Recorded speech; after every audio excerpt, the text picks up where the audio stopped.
여러분 되시기를 소망합니다. 오늘은 우리가 읽은 히브리서 11장 말씀을 통하여 믿음이 없이는 이라는 제목으로 함께 은혜를 나누도록 하겠습니다. 성경에는 모든 장이 그렇지는 않지만 특별한 의미를 가지고 있는 장들이 있습니다. 여러분, 고린도전서 13장은 보통 무슨 장이라고 하죠? 사랑장이라고 합니다. 사랑이 고린도전서 13장에만 나오는 것은 아니지만 사랑의 그 의미가 다른 장보다 고린도전서 13장에 잘 담겨져 있기 때문에 그렇죠. 우리가 읽은 히브리서 11장은 무슨 장이라고 하죠? 믿음장이라고 합니다. 믿음장. 믿음에 대해서 아주 구체적으로 잘 설명이 되어져 있기 때문에 그렇습니다. 그래서 이 히브리서 11장 믿음장을 오늘부터 3주에 걸쳐서 살펴보면서 믿음이란 과연 무엇인가, 그 의미들을 하나님의 음성으로 우리가 한번 좀 들어보기를 원합니다. 우리가 잘 아는 것처럼 믿음에는 놀라운 능력이 있습니다. 어떤 이들은 믿음의 기도로 병이 낫기도 해요. 간절한 마음으로 간구하였을 때 그 믿음의 기도로 병이 낫기도 합니다. 마틴 루터 같은 사람은 믿음으로 역사를 바꾸기도 하죠. 마틴 루터에게 능력이 있었던 것이 아닙니다. 마틴 루터가 그토록 확신했던 그 믿음, 오이는 오직 믿음으로 말미암아 살리라, 그 확신과 믿음 때문에 역사가 바뀌어지는 것이죠. 이렇게 이야기를 하다 보면 이 히브리서 말씀처럼 정말 시간이 부족할 정도로 믿음의 역사들은 너무너무나 많죠. 그런데 이 믿음에는 그런 능력의 믿음만 있는 것이 아니라 능력이 없는 믿음도 있어요. 성경적인 믿음도 있고 비성경적인 믿음도 있고 참된 믿음도 있고 거짓 믿음도 있습니다. 예수님은 내 믿음이 너를 구원하였으니 평안히 가라 라고 칭찬해 주시기도 하였고, 어떤 이들의 잘못된 믿음은 법궤를 가지고 전쟁에 나가기만 하면 승리할 것이라는 그 잘못된 믿음 때문에 법궤도 빼앗겨 버리고 자신도 죽는 그런 잘못된 믿음도 있다라는 거예요. 그럼 어떤 믿음이 진짜 믿음이고 어떤 믿음이 거짓된 믿음, 잘못된 믿음인가? 그것들을 우리가 잘 살펴봐야지만 내 안에 있는 믿음이 진짜 믿음인지 잘못된 믿음인지를 분별할 수 있게 된다는 것이죠. 오늘은 어떤 믿음이 참된 믿음, 진짜 믿음인지 오늘 본문의 말씀을 통해서 세 가지 메시지를 나눠보도록 하겠습니다. 1절부터 3절까지 있는 말씀을 우리 같이 한번 다시 읽도록 하겠습니다. 1절에서 3절 말씀 함께 읽겠습니다. 믿음은 바라는 것들의 실상이요 보이지 않는 것들의 증거니 선진들이 이로써 증거를 얻었느니라. 믿음으로 모든 세계가 하나님의 말씀으로 지어진 줄을 우리가 아나니 보이는 것은 나타난 것으로 말미암아 된 것이 아니니라. 아멘. 이 히브리서 11장 1절 말씀은 아마 여러 차례 우리가 들었던 말씀이에요. 믿음은 바라는 것들의 실상이요 보이지 않는 것들의 증거니. 이 믿음은 보이지 않는데 그것이 직접 나타나게 된다는 거예요. 이 믿음, 사실은 성경에 믿음이 처음 등장한 것은 아브라함 때였어요. 아브라함. 창세기 15장 6절 말씀에 보면 우리 자막으로 우리 같이 한번 읽어볼까요? 창세기 15장 6절 함께 읽겠습니다. 아브라함이 여호와를 믿으니 여호와께서 이를 그의 의로 여기시고. 여러분, 15장 6절에 보면 아브라함이 무엇을 믿었다고 기록하고 있죠? 여호와를 믿으니. 여호와를 믿은 거예요. 하나님의 축복을 믿은 게 아니에요. 하나님을 믿은 거예요. 믿음에는 가장 중요한 것이 대상입니다. 무엇을 믿는가가 중요해요. 무엇을 믿는가? 영어로 보면 what이죠. what. 무엇을 믿는가? 하나님을 믿었어요. 근데 이 믿는다라고 할 때의 이 믿음은 히브리어로 아만이라는 말인데요. 아만 하면 이게 우리가 어디서 많이 들어본 단어하고 비슷한데 뭐하고 비슷하죠? 아멘하고 비슷해요. 아멘. 아멘이 아만이에요. 믿는다. 우리가 아멘, 아멘 하는 것이 믿습니다 하는 거예요. 우리식으로 표현하면 네죠. 네. 그렇습니다. 이런 의미죠. 아마는 견고하다, 든든하다, 진실하다, 또 어떤 때는 팔로 지탱하다, 이런 의미가 되기도 합니다. 아브라함은 하나님을 신뢰했어요. 그리고 믿음이라는 팔로 하나님을 꽉 붙잡았습니다. 그것이 바로 아브라함의 믿음이었어요. 약속은 아직 이루어진 게 아니죠. 하나님께서 아브라함에게 복을 주시겠다고 하는 그 약속은 한참 뒤에 이루어집니다. 내가 너에게 자식을 낳게 할 것이다 라고 하는 약속은 25년 뒤에나 이루어졌어요. 그런데 믿음은 바라는 것들의 실상이요. 여러분, 실상이라는 말은 휘포스타시스라는 말인데 아래에 서다 라는 의미를 가지고 있어요. 아래에 서다. 여러분, 우리가 지금 우리 아래 뭐가 있죠? 바닥이 있죠. 든든한 바닥이 있는 거예요. 우리가 있는 위치가 지상으로부터 한 4층 정도의 높이인데 든든한 바닥이 있으니까 우리가 안심하고 이렇게 있을 수 있는 거죠. 만약에 얼기설기로 얽은 이렇게 삐그덕삐그덕거리는 나무 바닥이었다면 여러분들이 이렇게 안심하고 있을 수 없을 거예요. 그러니까 믿음은 무엇이냐면, 믿음은 바라는 것들의 실상, 내가 믿으면 바닥이 나타난다는 거예요. 우리 어린아이들이 잘 보는 만화 영화에 보면 갑자기 없었던 바닥이 쫙 나타나기도 하죠. 허공인데 믿음의 눈을 가지고 딱 보니까 그 밑에 잘 안 보이는 이렇게 유리 바닥이 쫙 나타나는 뭐 이런 만화 영화, 그런 만화 영화가 어딘가 있겠죠. 예. 그렇게 바닥이 나타난다는 거예요. 그래서 실제로 그 바닥을 딛고 걸어가면 안심할 수 있다는 것입니다. 지금은 받는 것이 아니에요. 미래에 받는 거예요. 약속이라고 하는 것은요, 미래에 받는 거예요. 미래에. 그런데 그것을 믿으면 그것이 눈앞에 안전한 바닥으로 나타나게 된다는 거예요. 그것이 바로 믿음이라는 거예요. 그런데 이 믿음을 어떤 때는 믿음이 있는 것처럼 여겨지다가도 어떤 때는 믿음이 없는 것처럼 생각되어지기도 하고 믿음이 막 흔들려 버려지기도 하는 것이 이제 문제이죠. 그래서 왜 그러냐면 그 믿음에 대한 근거가 확실하지 않기 때문에 그렇습니다. 여러분, 믿음에는 대상이 중요하다고 말씀드렸죠. 두 번째로 중요한 것은 믿음의 근거가 중요합니다. 무엇을 근거로 믿는가?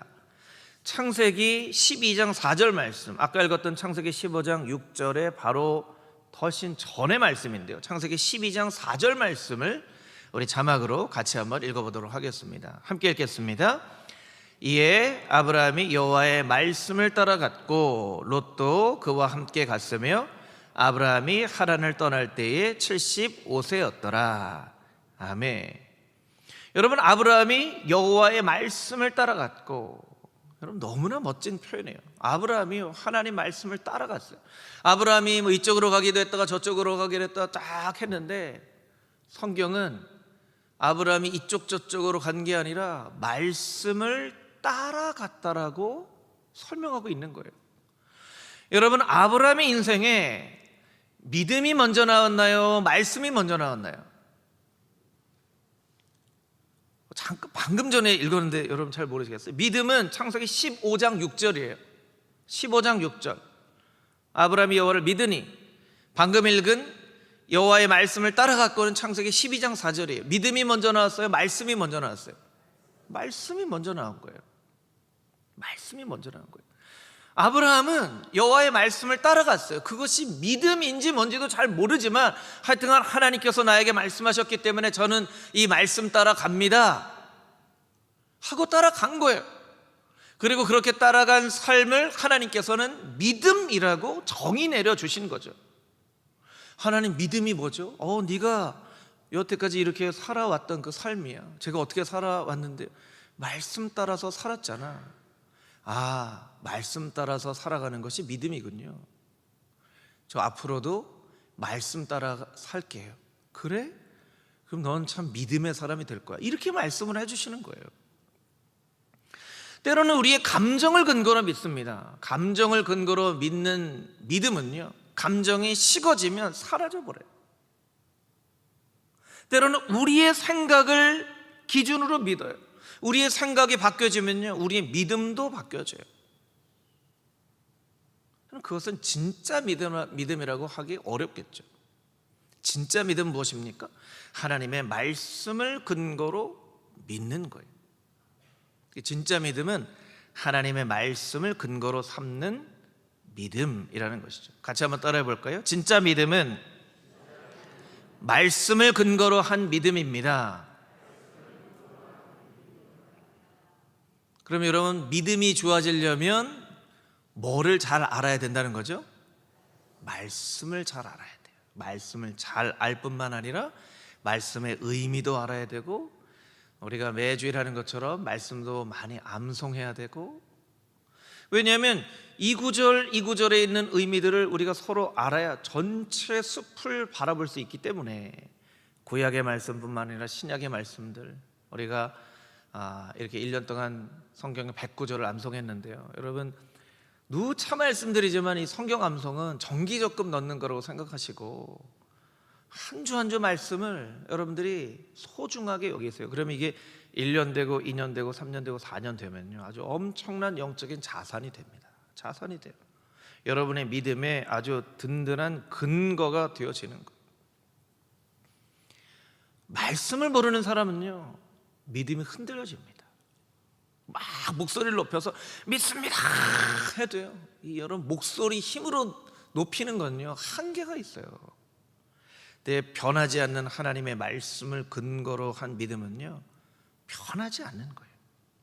데살로니가전서 2장 13절 말씀에 이런 말씀이 있습니다. 데살로니가전서 2장 13절 우리 자막으로 보여주시면 우리 한 목소리로 같이 읽겠습니다. 이러므로 우리가 하나님께 끊임없이 감사함은 너희가 우리에게 들은 바 하나님의 말씀을 받을 때에 사람의 말로 받지 아니하고 하나님의 말씀으로 받음이니 진실로 그러하도다. 이 말씀이 또한 너희 믿는 자 가운데서 역사하느니라. 아멘. 이 말씀이 너희 믿는 자 가운데서 역사하느니라. 이런 말씀은요 오직 믿는 사람 가운데서 역사해요. 말씀은 생명의 말씀이기도 하고 운동력 있는 말씀이기도 한데, 믿는 사람에게는 그 말씀이 능력이 돼요. 근데 믿음이 없는 사람에게는 말씀은 그냥 글자에 불과한 거예요. 여러분, 이 성경책이 우리에게 있는 많은 책과 별반 다를 바 없는 그런 책이에요. 근데 우리가 믿으면 이 말씀은 살아있는 말씀이 되는 것이지만, 우리가 믿지 않으면 다른 책하고 똑같은 그냥 글자일 뿐이에요.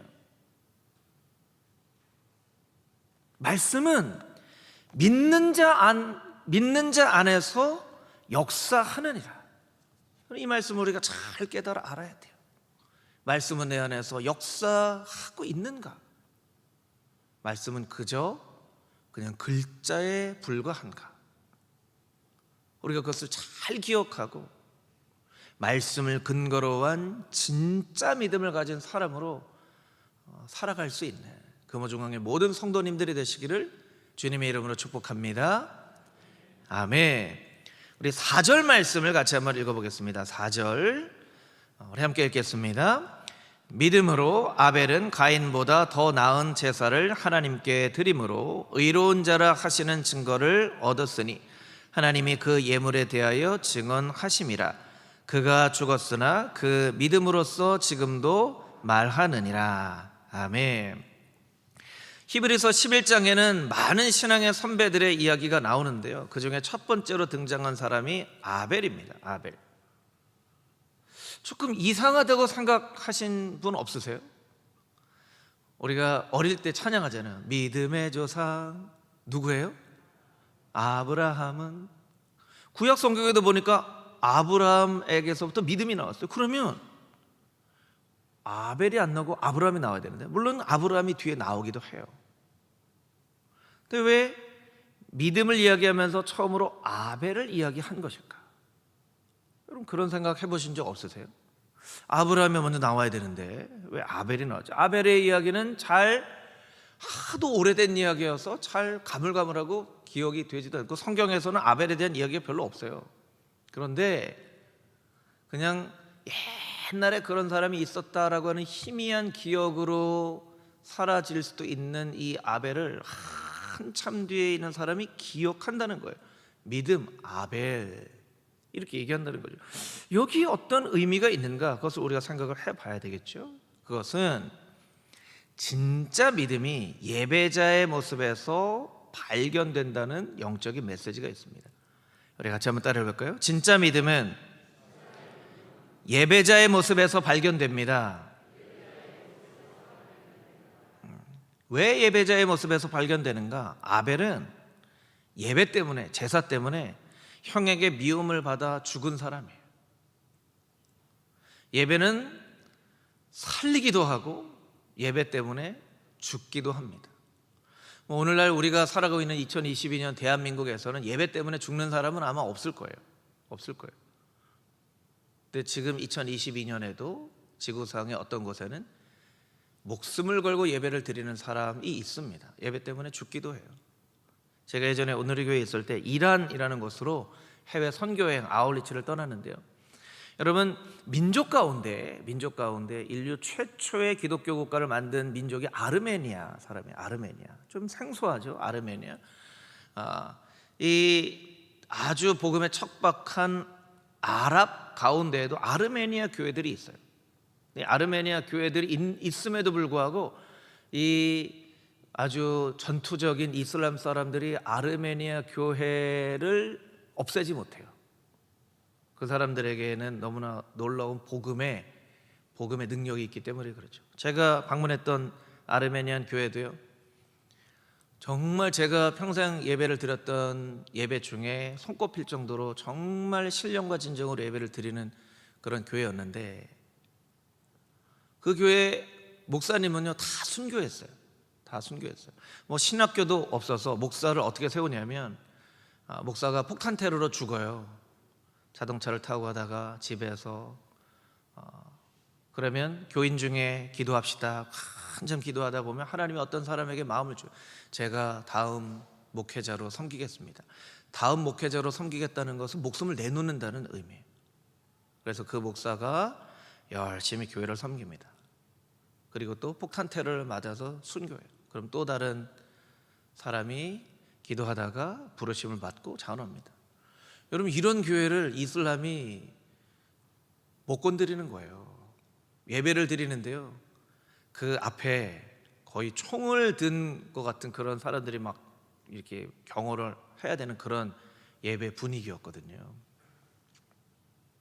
목숨을 걸고 예배를 드리는 사람들이 지금도 있습니다. 우리 신학의 선배들 중에는요, 로마의 박해 때 또 여러 시기에 여러 가지 이유로 예배 때문에 생명을 잃어버린 그런 사람들이 있었죠. 그 처음 시작이 아벨입니다. 아벨. 오늘 본문 말씀 가운데 보면 하나님께서 어떻게 말씀하시냐면, 믿음으로 아벨은 가인보다 더 나은 제사를 하나님 앞에 드림으로 의로운 자라 하시는 증거를 얻었으니, 우리 4절 말씀을 자막으로 좀 보여주시면 좋을 것 같아요. 그 예물에 대하여 증언하심이라. 누가 증언하신다고 얘기하고 있냐면 하나님이 증언하시느냐. 하나님이 증언하신대요. 누가 아벨의 예배에 대해서, 이 아벨 예배 정말 잘 드린 거 맞나요? 하면 하나님이, 야, 내가 그 자리에서 예배를 받았는데 그 예배 정말 진짜 예배였어, 최고의 예배였어. 하나님이 증언하신다는 거예요.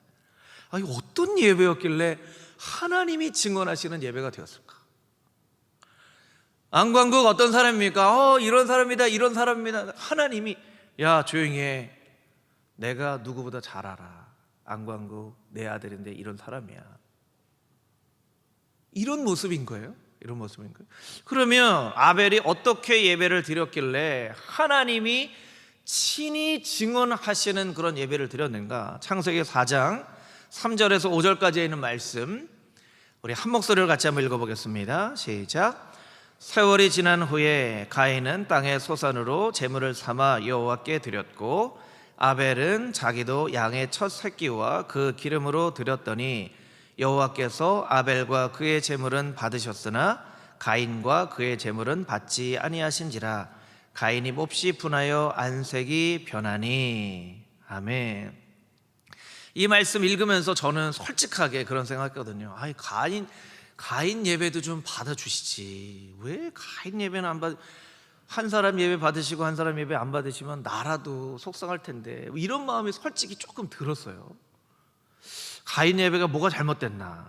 3절 자막으로 보여주시면 그렇게 특별히 잘못된 게 발견되지 않는데 4절을 보니까 이게 가인의 예배가 부족했구나, 이걸 알게 돼요. 여러분, 아벨은 어떻게 예배를 드렸냐면요, 양의 첫 새끼와 그 기름으로 드렸더니라고 기록하고 있다는 거예요. 첫 새끼, 여러분, 처음 것은 굉장히 의미가 있어요. 여러분들도 자녀들 중에 처음 난 자녀들 의미가 있잖아요. 그렇죠? 사랑 중에 무슨 사랑을 잘 못 잊어요? 첫사랑. 네, 첫사랑. 아직도 첫사랑 못 잊으시면 안 됩니다, 여러분. 네. 그래서 찬양 중에는 이런 찬양이 있잖아요. 예수 나의 첫사랑 되시. 그 첫사랑은요, 처음 사랑이라는 의미이기도 하지만 제일 좋은 사랑이라는 의미이기도 해요. 처음 것에서는 의미가 있어요. 첫 월급. 제가 대학 시절에 아르바이트하고 첫 월급 받았을 때 어머니가 첫 월급은 다 하나님께 헌금하는 거다 했는데 정말 너무 아깝더라고요. 솔직하게 지금 얘기지만. 왜냐하면 그 돈을 제가 그렇게 벌어본 적이 없잖아요. 근데 이걸 드려야 돼 하면서 한참 동안 고민했던 것 같아요. 한참 동안 고민하고 사실은 첫 예물을 그렇게 드렸죠. 드리고 나서도 눈은 한참 거기. 여러분 혹시 그렇게 첫 예물을 드려본 경험이 있으신지 모르겠어요. 여러분 자녀들에게 그렇게 교육하십시오. 여러분 자녀선들에게 첫 예물은 하나님께 드리는 거다. 왜 첫 예물을 드려야 됩니까? 제일 중요한 것이기 때문에, 제일 소중한 것이기 때문에. 그러니까 아벨이 첫 새끼를 드렸다는 것은요, 가장 소중한 것을 드렸다는 거예요. 그리고 기름을 드렸다고 했죠. 여러분, 우리는 고기 먹을 때 기름 다 제거하죠. 근데 이 중동의 건조한 문화에서는요, 기름이 꼭 필요해요. 기름을 먹어야 돼요.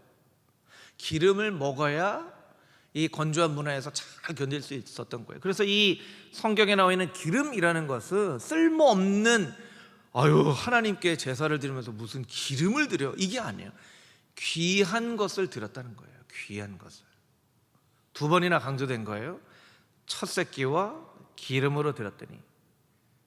우리식으로 표현하면 아벨은 소중하고 또 소중한 것으로 하나님께 제사를 드렸더니. 근데 3절에 보니까 가인에게는 그런 표현이 없어요. 가인에게는 그런 표현이 없어요. 약간 상상력을 도원해 보면 그냥 뭐 이 곡식이나 저 곡식이나 다 똑같지 뭐. 그리고 그냥 이렇게 드렸을 거예요. 그냥 드리라고 하니까, 혹은 마음 가운데 왜 드리라고 하는 거야? 왜 줬다가 빼서? 뭐 이런 생각 했을 수도 있겠죠. 여러분, 여기에서 사람이 살고 죽는 일이 일어나기도 한다는 거예요. 여러분, 우리는 우리의 예배를 어떻게 하나님 앞에 드리고 있는지 한번 심각하게 돌아볼 필요가 있어요. 여러분은 정말 소중하게 예배를 드리고 있습니까? 아니, 오늘날에 예배가 가장 많이 변질되어진 것은요, 드리는 예배보다 받는 예배에 더 집중을 하게 된다는 거예요. 여러분, 예배는 드리는 거예요. 기본적으로 드리는 거예요. 근데 우리는 예배 어떻게 생각하냐면, 설교 말씀 듣는다고, 은혜를 받는다고, 위로를 받는다고, 격려를 받는다고, 자꾸 받는 것에 집중을 해요. 물론 하나님께서는 은혜도 주시고 축복도 주시고 말씀도 주시죠. 그게 잘못됐다는 게 아니라 순서가 잘못됐다는 거예요. 순서가 잘못됐다는 거예요. 설날에 세배 하다 보면 아주 꼬맹이 어린 아이들이 세배도 하기도 전에 할아버지한테 가서, 세뱃돈, 야 이놈 자식아, 세배를 먼저 해야지, 세뱃돈, 이런 거랑 똑같은 거예요. 우리가 이렇게 나이가 들고 신앙생활을 오래 했어도 여전히 하나님 앞에 나와서 절도 하기 전에 세뱃돈 하는 거예요. 우리가 그런 모습으로 예배를 드리고 있다고요. 어쩌면 지금 이 시간에도 그렇게 예배를 드리는 사람들이 이 자리에 있을 수 있다고요. 절도하기 전에 세뱃돈.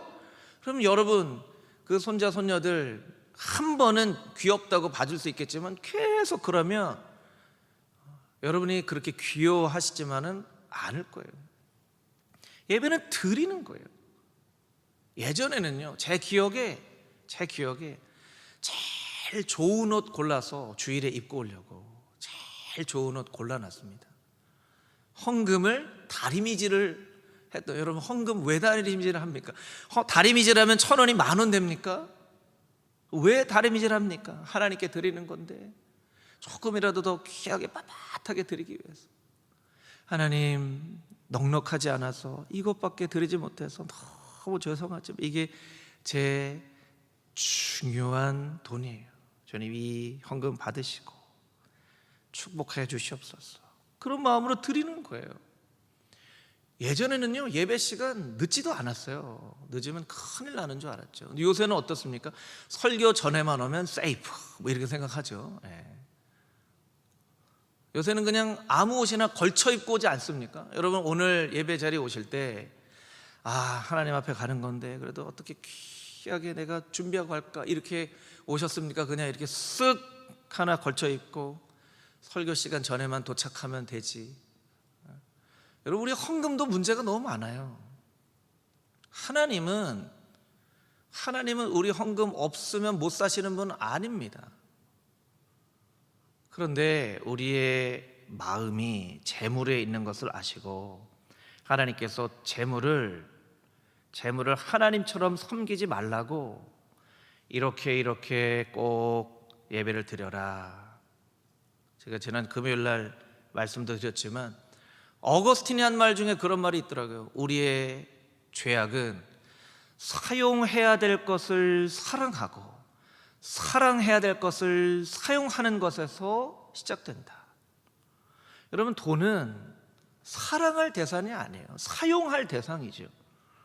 그런데 돈을 자꾸 사용하지 않고 돈을 사랑해요. 그러니까 돈 사랑하는 것이 일만 악의 뿌리가 되는 거죠. 그것을 알고 하나님이 이렇게 예물을 드려라. 하나님이 아벨과 가인의 그 곡식과 재물 없으면 못 사시는 분이 아니에요. 우리는 마치 지갑에서 쓱 꺼내서 무슨 영화관 입장 티켓 사는 것처럼 그냥 이렇게 헌금하고 있지는 않냐는 거예요. 우리가 살다 보면 원칙이 중요하다고 얘기합니다. 법이 중요하다고 얘기합니다. 왜 원칙대로 안 하냐고, 법대로 안 하냐고 얘기를 합니다. 근데 신앙에 있어서만큼은, 또 예물을 드리는 거에 있어서만큼은 법대로 안 합니다. 막 먹고 하는 일에 써요. 헌금하는 일에는 인색해요.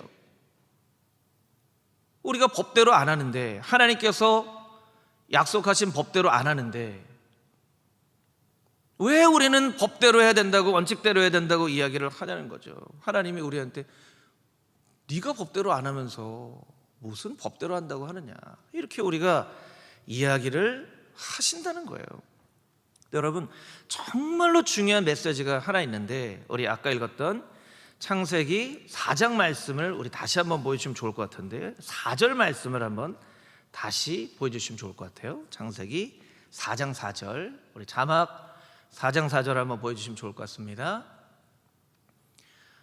여러분 잘 보세요. 제가 천천히 읽을게요. 아벨은 자기도 양의 첫 새끼와 그 기름으로 드렸더니 여호와께서 아벨과 그의 제물은 받으셨으나, 아벨과 그의 제물을 받으셨다고 기록하고 있어요. 그냥 그 제물을 받으셨다고 기록하지 않고요, 아벨을 먼저 받으시고 제물을 받으셨다고 말씀하고 계세요.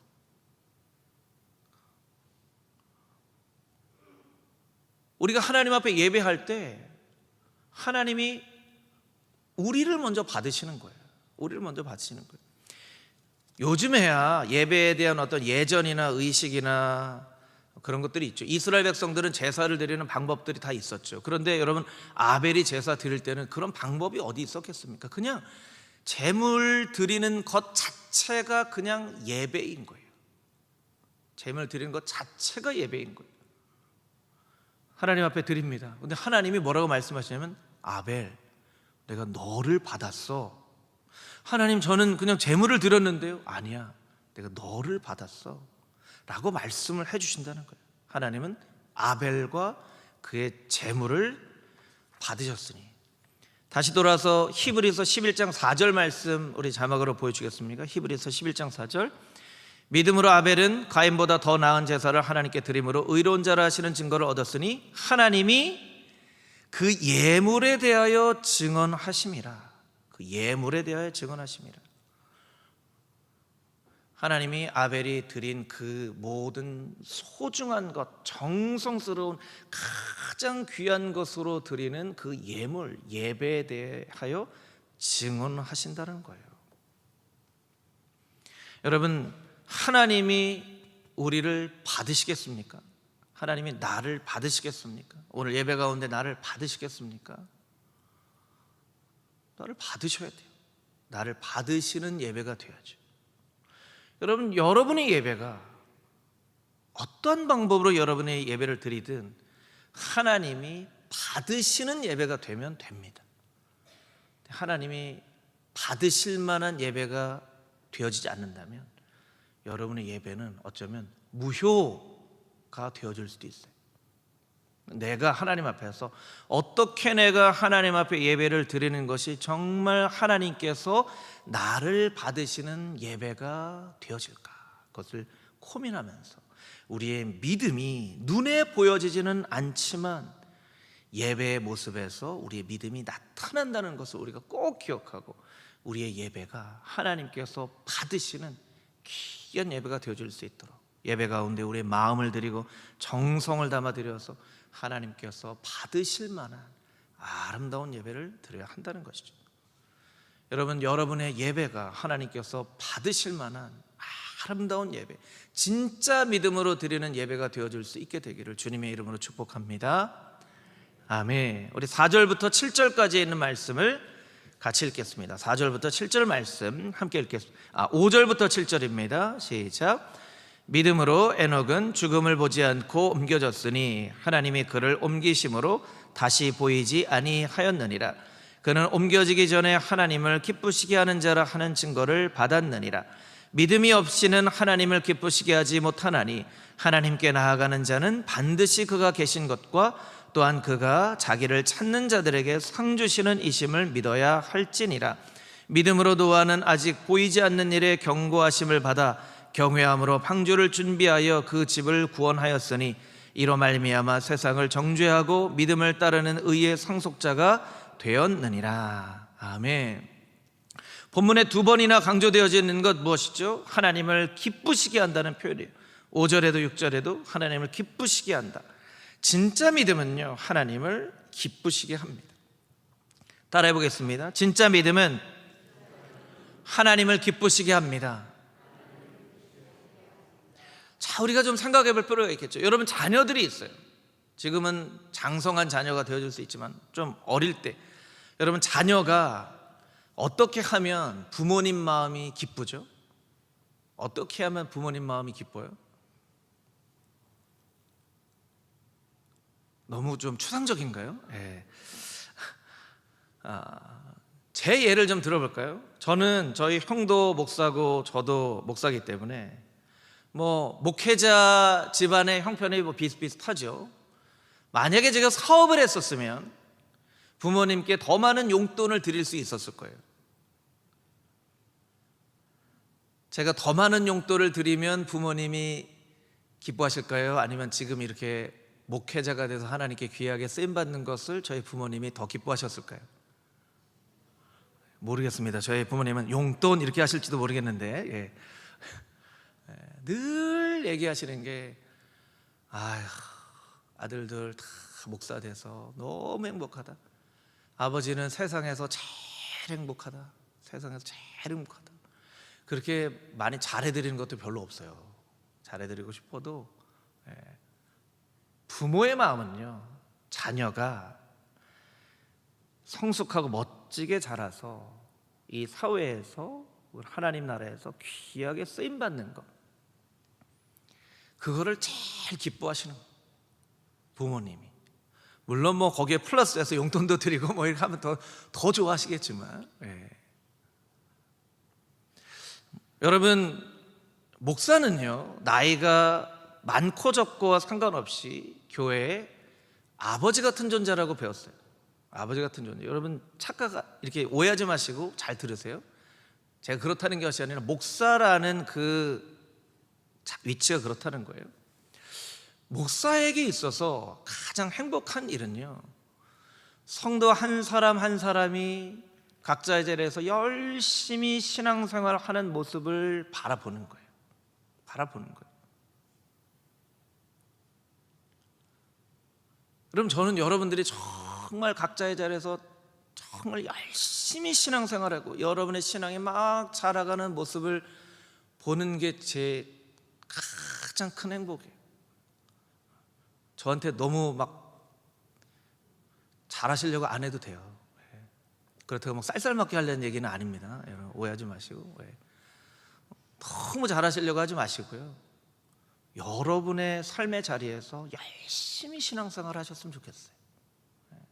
때로는요, 목사 성도와의 관계가 너무 친해도 별로 안 좋아요. 왜냐하면 목사의 사명은 성도들을 잘 성숙하게 하는 역할인데, 너무 친하면요, 때로는 하고 싶은 얘기를 못 해요.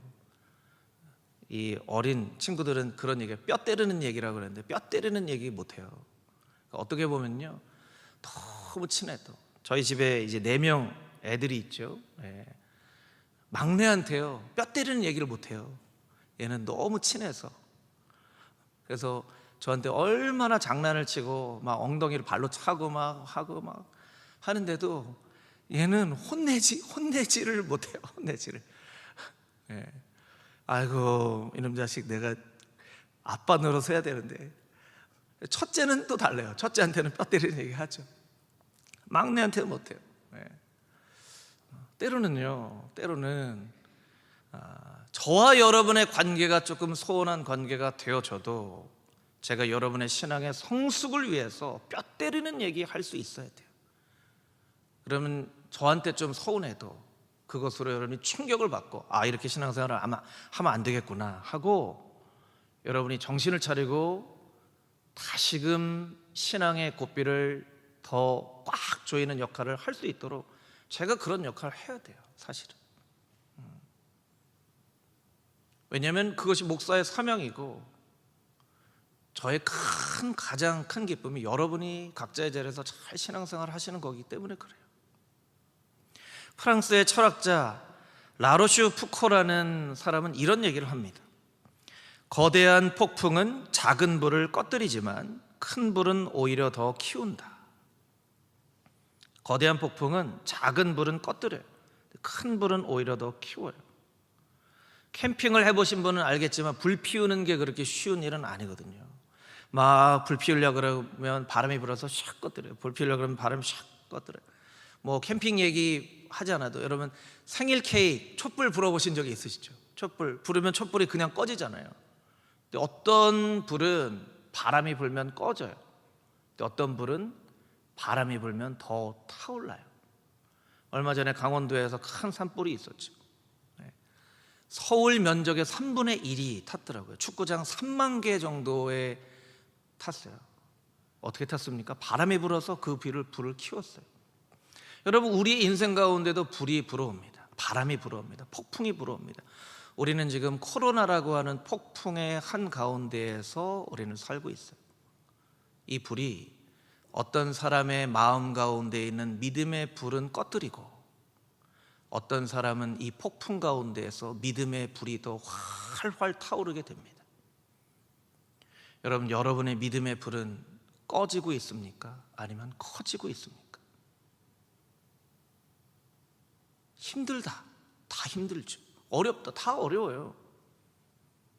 그런데 나 자신을 돌아봐야 된다는 거예요. 내 믿음의 불이 꺼지고 있는가, 더 커지고 있는가 돌아봐야 돼. 이건 누구 탓할 수가 있는 문제가 아니에요. 누구 핑계댈 수 있는 문제가 아니에요. 여러분, 반드시 여러분의 마음을 돌이켜 볼 수 있게 되길 바랍니다.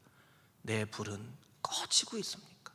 내 불은 더 활활 커지고 있습니까? 진짜 믿음은 하나님을 기쁘시게 하는 믿음인데, 하나님은 여러분의 믿음이 이 코로나의 폭풍 가운데에서 활활 타오르는 그런 모습을 볼 때 하나님의 마음이 기쁘시지 않겠습니까?